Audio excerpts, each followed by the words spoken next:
여러분 반갑습니다. 반도체 오빠 천장입니다. 이제 오후 시간인데요. 한번 또 살펴보도록 하겠습니다. 뭐 코스피 코스닥이 잘 흘러가다가 쭉 빠져나가네요. 지금 밑으로 하락을 합니다. 전반적으로 안 좋다.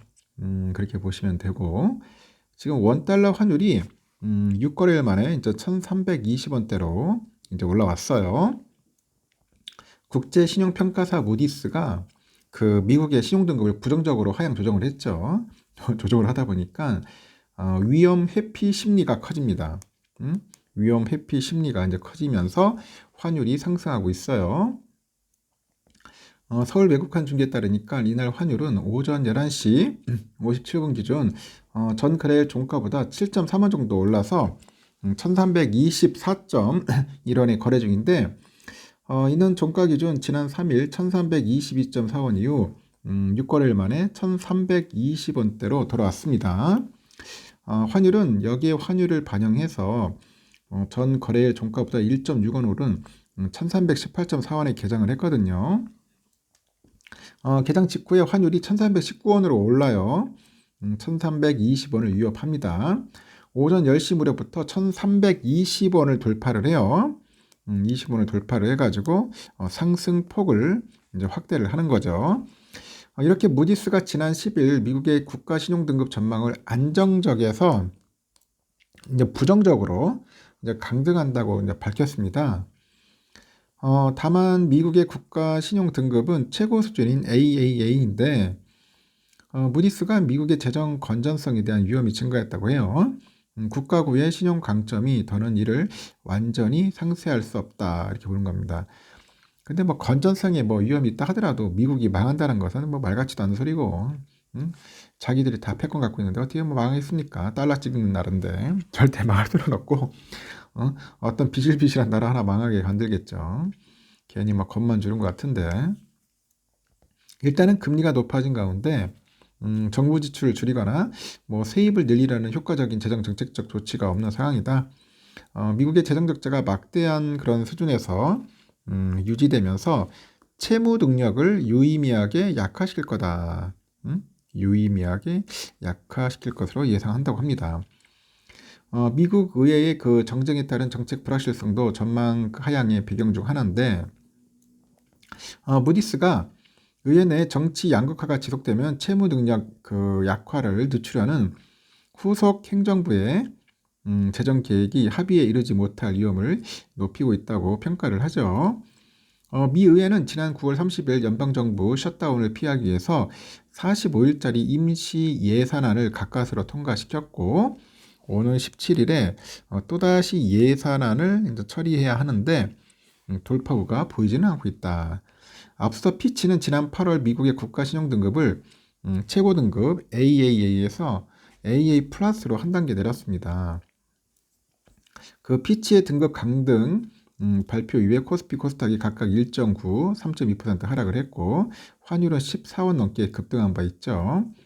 S&P도 2011년 AAA에서 AA 플러스로 내렸죠. 이렇게 신용등급 강등의 발표 이후에 미국의 장기 국채 금리는 상승을 합니다. 이에 따라서 위험자산 회피 심리가 커지다 보니까 외국인 투자자들의 국내 증시 이탈이 이어져요. 이날 외국인들은 코스피 코스닥에서 각각 600억 원대를 순매도를 해가지고 환율 상승을 지지하고 있고 이에 따라서 코스피 코스닥 지수도 하락을 합니다. 다만 달러와 강세가 주춤해서 환율의 급격한 상승은 제한되고 있네요. 달러 인덱스는 12일 저녁 9시 57분 보니까 105.83을 기록해요. 소폭 강세다. 소폭 강세. 달러 위안 환율은 7.30 위안, 달러 엔 환율이 151엔대에서 모두 상승세라네요.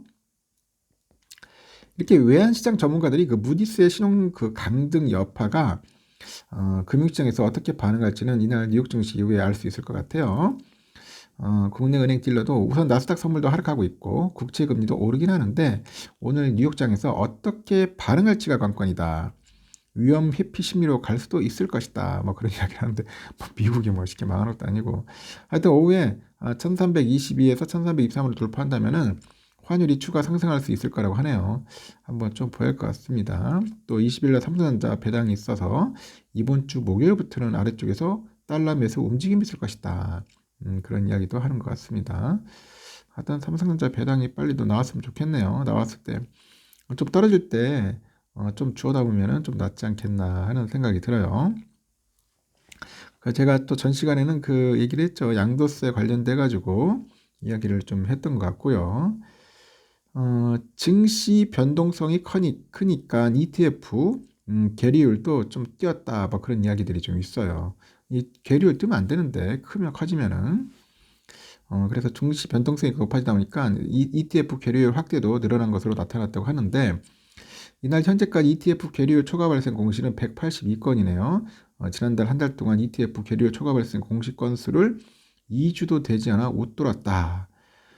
이 계리율이란 ETF가 거래되는 시장 가격하고 순자산 가치 사이의 차이를 말합니다. 계리율이 음수면은 시장가가 순자산 가치보다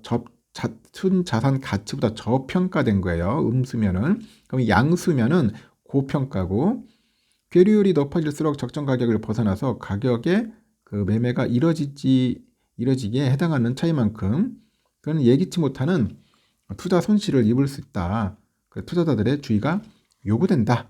그런 겁니다. 한국거래소는 국내 ETF 계리율이 1% 이상 벌어질 경우 공시하고 있어요. ETF 계리율이 지나치게 크게 오래 벌어지면 거래정지 사유에 해당됩니다. 가장 많이 벌어진 종목이 서울 차이나 육성 산업 액티브네요. 합성 ETF인데 2.69%의 마이너스. 야, 이거 너무 심하다. 이렇게까지 관리를 안 하면은 도대체 어쩌자는 거야. 내가 볼 땐 ETF를 담당하는 증권사들을 좀 혼 좀 낼 것 같아요. 내가 볼 때는 너무 많이 차이 나네. 내가 볼 때는 이 괴리율까지 제대로 컨트롤 못하는 놈들이 이게 그런 증권사 하면 되겠나 하는 생각도 듭니다. 하여튼 지금 상황이 그렇게 좋지는 않다. 참고하시고요. 현재 삼성전자는 여러분들 아시다시피 뭐 그렇게 별로 좋지는 않아요. 지금 보니까 비실비실 되는데 한 1,200원 정도 빠져가지고 현재 73,300원에서 약간 좀 갈 것 같아요. 이제 오후는 한번 좀 더 지켜봐야 할 것 같고요.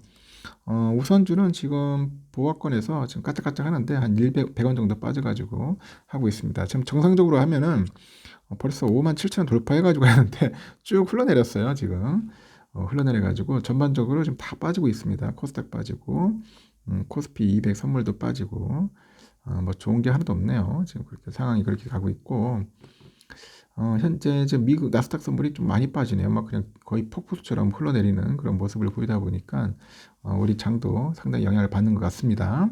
환율도 1324원이나 돌파했기 때문에 안 좋다. 이 환율이가 미친 듯이 오르면은 좀 문제가 좀 있는 거죠.